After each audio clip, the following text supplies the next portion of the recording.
From a college football player being knocked out, a thief being battered by a female fighter, and maybe the dumbest trespasser of all time. Sometimes people accidentally cross paths with UFC fighters, and usually, it ends very badly. So, let's look at 12 more times random people accidentally ended up fighting a UFC fighter. If there's a list of UFC fighters you don't want to accidentally have a confrontation with, Sean Strickland may be at the very top. And things went terribly for this drunk guy who almost got a bullet in the head. It all started when, according to Strickland, the guy in question was trying to outrun some security guards from a club he was at after allegedly fighting with a girl. And the second he was picked up by Strickland's security camera, you could see just how wasted this dude was.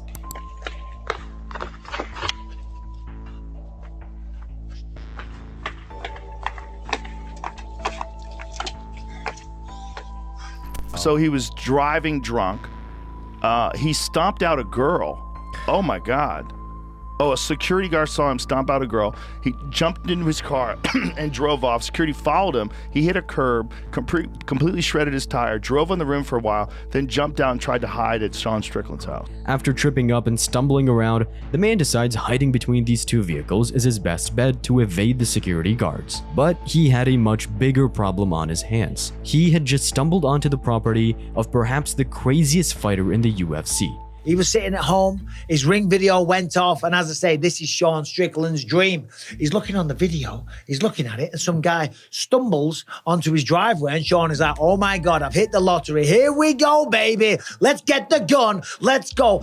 Gun in hand, Strickland walked to his driveway like a man on a mission. Sean believed the trespasser was trying to steal his car, so he immediately pointed the gun at his face. And when the drama spilled over into the middle of the street, Strickland pushed the guy down and continued to point the gun at him. There's bad karma, and then there's being seconds away from death courtesy of Sean Strickland. He was such a cunt. Strong. He was such a cunt that the universe guided him to the absolute worst place he could ever be while he just did those things. Yeah. Stomped out a girl, drove drunk, smashed his car into a curb, ditched it, tried to hide at the absolute wrong spot. And before we get to our next story, we'd massively appreciate it if anyone enjoying the video could go and hit the subscribe button. It just takes a couple of seconds, but let us know you're a fan of the videos and that we should continue making them. While Sean Strickland may be the most frightening UFC fighter to have a run-in with, on the opposite side, someone who could, but hopefully won't hurt you, is Ryan Hall. But for this guy, he did end up unconscious thanks to the jiu-jitsu expert. Let him out. Yo! Hey! I'm here for police. Stay on the side. Just stay on the side. The story began with Ryan Hall out in a pizzeria with some family and friends. Everything was normal until a drunk customer started creating a scene. Nose off, dude. I have gotten 302'd 4 times. Joe, I've been to the mental institution 4 fucking times. Get the fuck off. I'm shocked. Get out. Get out. After being aggressive with almost everyone in the room, he turned his attention to Ryan Hall. Clearly, the MMA meme of Ryan Hall looking like one of the least dangerous fighters came true, because little did he know, he was picking a fight with one of the greatest BJJ specialists in the history of MMA. Ryan remained calm, but once the guy got a bit too close to his face, the BJJ world champion had no choice but to get physical.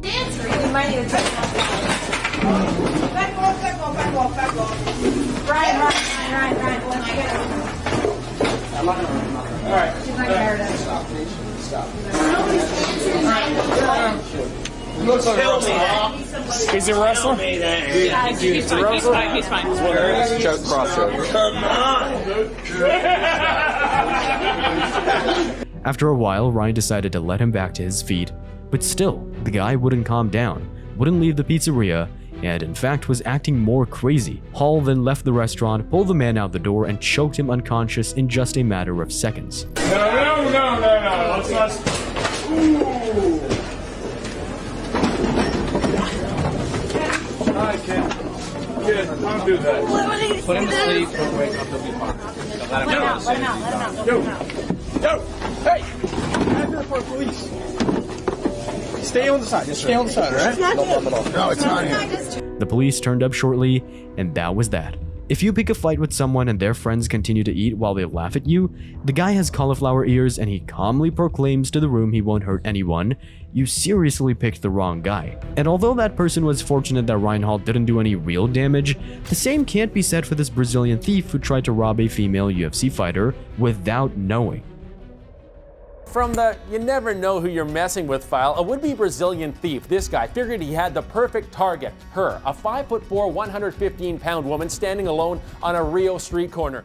UFC strawweight Polyana Viana was outside her apartment block in Rio de Janeiro when a mugger approached her, gun in hand, asking for her phone. Without having any idea, the guy was the only one in danger. Because according to Viana, she threw 2 punches, a high kick, got him in a rear naked choke, and waited for the police to be alerted.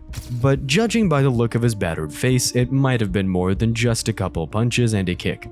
It turned out the gun was actually a fake, made entirely of cardboard. In the end, the Brazilian police deemed that Viana was acting in self-defense, and that was that. So not only did this guy fail to steal a phone, he got battered by a female UFC fighter, his photo plastered everywhere online, and ended up getting taken by the police. All in all, it was a pretty bad day. And speaking about bad days, this college footballer went toe-to-toe with a UFC fighter in a street fight after he brutally knocked out a girl.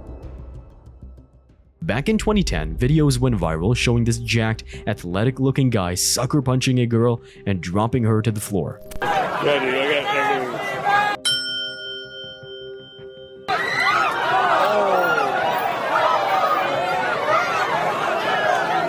The guy actually turned out to be a linebacker for the Texas Longhorns, so considering his size and strength, nobody wanted to be the first to stand up to him. But in stepped former UFC lightweight Roger Huerta. If you don't know who Huerta is, he was a top UFC lightweight in the 2000s and is still competing professionally now despite being in his 40s. He actually holds the joint UFC record for most wins in a calendar year, so in short, he's a bit of a savage. So Huerta confronted the guy after he sucker punched a girl, and presumably the college footballer sized up a 5'9" lighter weight guy and thought it would be easy work. But he couldn't have been more wrong.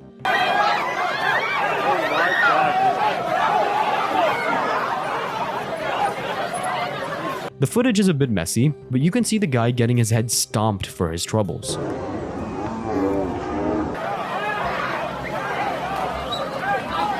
The guy never pressed charges against Huerta and probably learned to never judge a book by its cover. And finally, the man who alongside Huerta holds the record for the most UFC wins in a calendar year, Kevin Holland, and his run-in with a car thief. It started when just 2 days after Holland co-main evented a UFC fight night, and Kevin was driving around like normal, only to see a guy steal a car and speed off. I was driving down the street, some guy comes zooming out the parking lot, some guy's running behind him. He's like, yo, he stole my car. So I was like, yo, I've been quarantined for a week, you know, I didn't get to finish my fight, so let's go have a little fun. I bust a U-turn, start going after the guy. The thief actually crashed the car twice and totaled it while trying to escape. It meant he had no choice but to get out and flee on foot, but Kevin Holland was on his tail. And considering his long, tall, and athletic frame, I'd imagine Holland is no slouch when it comes to a 100-meter dash. I'm chasing down after him, and he like reaches down, but he kind of goes like this. I don't know if he's saying stop, what? I go like this coffee mug, and then, hit him with a little sweep, get on top, knee on belly, hit him with a little, Khabib scarf hold. He was like, I can't breathe. So that's when I picked him up, put him on the curb. The police eventually arrived and took over, with Kevin being the hero of the story. And funnily enough, Holland actually has a track record of fighting crime in his neighborhood. Within the space of just a few months in 2022, he took down this car thief, choked out a gunman in a sushi restaurant, caught another thief in a liquor store, and helped rescue the driver of an 18-wheeler that had overturned. And from one outspoken UFC to another, here's the story when a guy pushed his limits with Donald Cowboy Cerrone. Whether it's motorcycling, deep-sea diving, or bull riding, Cerrone is a bit of a wild guy, and inside the octagon was no different. You name a UFC record, Cowboy is probably near the top. He has the most wins in the sport. He has the most wins by finish. He has the most bonuses. I mean, come on. He has the most fights. And this incident began when one very dumb guy took issue with Cowboy's boat. We're up at Grand Lake.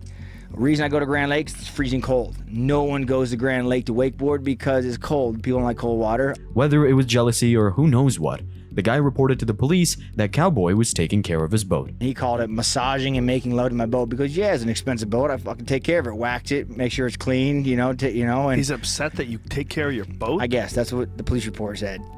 So my buddy Mikey's fishing off the back of his boat, off the back of my boat.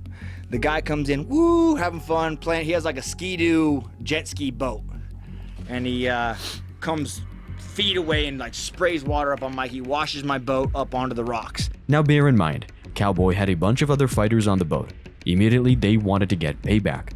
But after letting the situation die down, the guy was still talking smack an hour later. And then he made a grave error. No one's running the gas or the steering wheel. He's headed straight towards my boat. His boat binks into the side of my boat straight on T-bones me and bounces off. And I'm like, oh my God, you just slammed into my boat. Right, I'm pissed. And he goes, what? Shit, I'm about to do it again. And while he didn't slam into Cowboy's boat for a second time, he drenched them in water instead. He's like wasted drunk. Tears off, flips a bitch and comes beelining for my boat. Now, had this not been the situation we were in, I would have congratulated this dude for the most epic fucking water spray I have ever seen thrown into another person's boat, because at the last second he cuts and throws the most massive wave that just drenches everyone's phone and just like hits you like a tidal wave. At that point, Cowboy, his partner, and everyone else on the boat said enough is enough.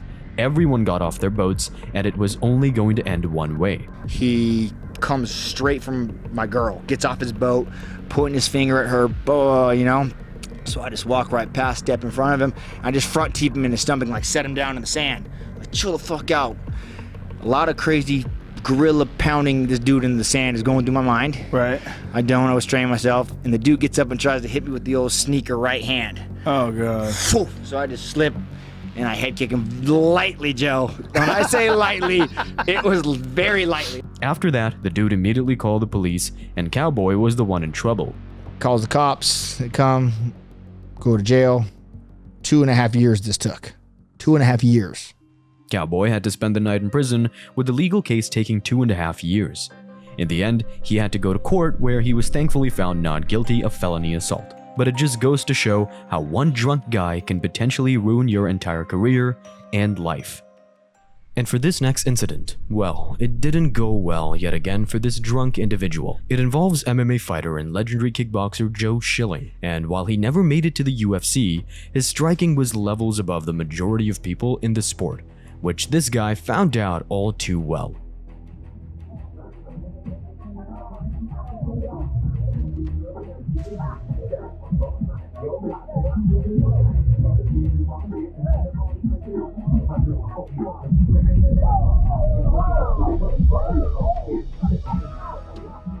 The wild situation really escalated out of nowhere. A drunk guy unknowingly stepped in Schilling's way.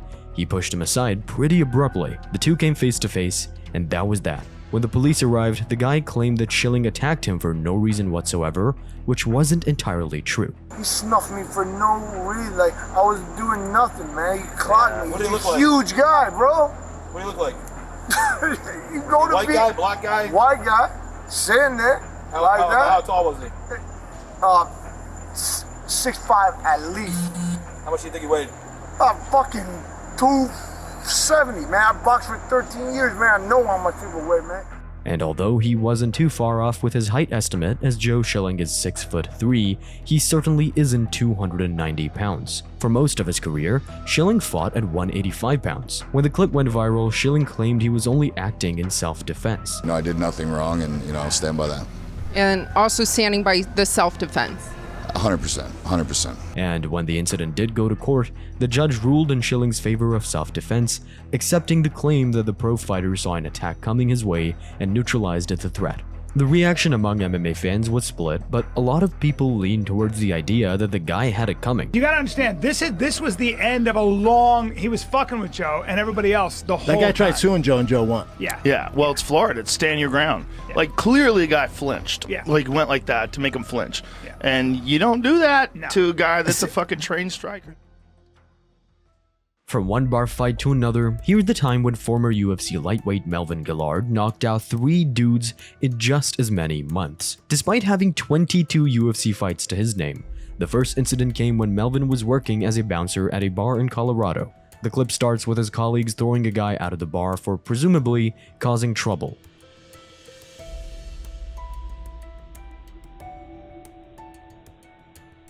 In the midst of some commotion, another man in a red shirt approaches the bar shouting at someone. That's when the UFC fighter steps in the way and begins pushing him away. Clearly something had happened because Melvin laid the guy out cold.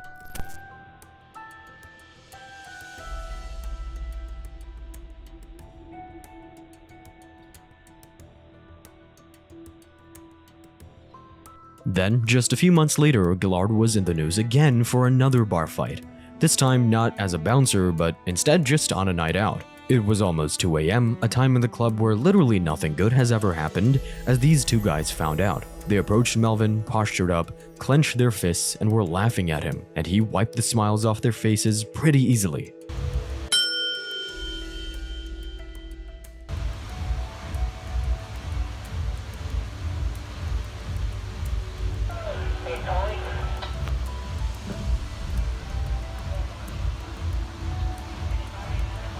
If you're going to pick a bar fight, maybe the guy with the most knockdowns in UFC lightweight history isn't the person to mess with. But that's not where the story ends. Melvin was charged with 6 different charges for the 2 incidents and faced a serious threat of years behind bars. Thankfully for him, he struck a plea deal with the prosecutors and avoided jail time. On the topic of club bouncers, we know they have a reputation for being a bit hands-on with customers. And a group of bouncers in Sweden tried that with former UFC heavyweight champion Bas Rutten, and it didn't end well. It's the bouncers. The bouncers really think that they can do something, and I don't know why. Maybe it is because they got more of them, and they think, you know. So they give you shit. They want to test themselves because they know who you are. It's all, yeah. Do you find that because of you have such a reputation? Do you find that like guys get drunk and then they want to test themselves with you? Does that happen? I had that till that whole bar fight in Sweden happened. And after that, for some reason, I never had it anymore. In the club, Bas was having a good time, dancing, making friends, being silly, but at least in the bouncer's eyes, it was too much. I'm jumping around and having fun, you know, hey, what's up, everybody, you know, I mean, man, I tried to make friends with everybody, tried to speak Swedish, you know, and they say, can you come with us? So we go to these 2 doors, through these 2 doors, and there's a big fire stairs, like a marble stairs, giant. And he says, well, we want you to leave. I said, why? I said, well, you're too much energy, you're flopping around, it's not good, you're bothering the customers. I said, sure, okay. Being the nice guy that he is, Bas agreed to leave the club, but wanted the bouncers to grab his friend and explain what had happened. Of course, this was pre-iPhone days, so he couldn't just text his companion to meet him outside. They didn't expect that. They thought I was going to do something, of course, so he pushes me. And I said, now why would you push me? I said, I want to go. It's okay, you know, I don't want any trouble. And he started putting his finger on my chest, which is something I really can't stand, right? So I said, okay, don't touch me, because if you do that again, it's going to go wrong. But the bouncers were looking for trouble and kept provoking Bas. Ultimately, he had enough. And there I went, boom, and that guy went down. He went down like 1 punch. I've never seen anything. I heard him over the music. I heard that. Yeah, that was the wildest thing ever. And then they had these little microphones, right? So I don't know, but fast. It was 4 or 5 guys. And they start fighting. And the guy that I knocked out constantly, because he would wake up. Bas had knocked out so many bouncers that they were waking up, getting back in the fight, and getting knocked out again. In the end, the police came, Bas went to jail for a couple of nights, and was eventually let go. We could probably make an entire video dedicated to Bas Rutten's legendary street fight stories. After all, the guy has a section in his Wikipedia page dedicated to street fights. He might be the greatest street fighter in UFC history. And speaking of the greatest UFC fighters, let's turn our attention to the time someone tried to burgle Jon Jones' house. It started when Jon was at home and his Ring doorbell went off in the middle of the night. I'm chilling like 3 o'clock in the morning. I'm playing like Madden or something, and my phone goes off, my Ring doorbell. And thank goodness I have really good reception. Immediately it goes off right as this guy hits my property line. And normally I kind of ignore it in the middle of the night because it could be a cat or anything, like it could be wind sometimes. And this time I said, let me check, let me not get complacent, let me check. And after seeing a guy on his driveway, Jon immediately went and grabbed his gun. Although, being perhaps the most dominant fighter in UFC history, he would have been just fine with his fists. I ran out to my garage, I pick up a shotgun, a bird gun. Gun in hand, Jon chased the guy out of the driveway, which, no doubt, would have been the most frightening experience in that thief's life.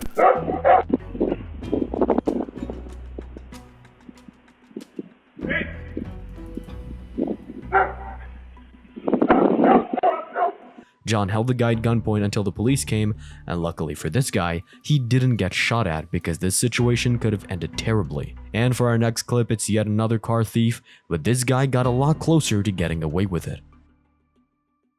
It began when former UFC welterweight Jordan Williams went into a convenience store to grab a quick drink. He left his car running, assuming it would be fine because the vehicle can't move unless the keys are within 5 feet of the car. On the CCTV footage, you can see the second William enters the store. An opportunist car thief takes his chances. I saw this gentleman inside my car. And he started to pull back. And I saw, we locked eyes as I'm running up to him. And the look that this fool gave me was like I got your car, this is happening. I'm driving away with your car. So immediately, Williams ran up to his car and just as the guy was about to get away, managed to open the door and pull him out. Williams hit him with a few knees from the clinch, threw the guy out of his car, and he ran away like his life depended on it. If you're going to steal someone's car, it's probably wise to see if they look like the fighting type before you go for it. There's only one car in the lot, and it's a guy that could literally tear you apart with his hands. I'm so happy you said that, Renee. I just looked this up. So there are 328 million people in the United States. There are about 600 UFC fighters. So he really picked the wrong car. Now, I think this guy who was allegedly trying to steal a car is lucky. I think Jordan probably could have hurt him worse if he wanted to. Well, he obviously could have. He didn't want to, though, so I think he is lucky. And finally, the UFC lightweight Jared Gordon and his BJJ friend took on 2 guys in the street. According to Gordon, he was outside a barbershop with his friend who had just spotted someone he teaches jiu-jitsu to. As they were chatting, 2 random guys approached with their hoods up and clearly had a problem with this guy.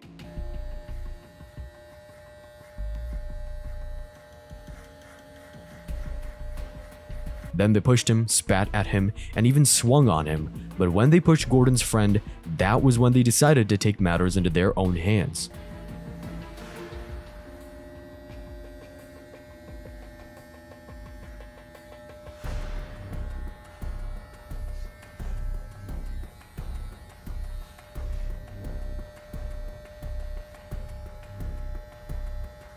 In the midst of the chaos, the barbershop window smashed, with Gordon needing 21 stitches on his hand while he was in the middle of a training camp. Funnily enough, the guy they actually had a problem with ran away, so Jared Gordon and his friend fought these 2 complete strangers for no reason at all. Of course, they handled business with relative ease, but it just shows how quickly something can escalate. Thanks for watching. If you'd like to see a video about MMA fighters taking on their internet trolls, we've got you covered. Check out the video here.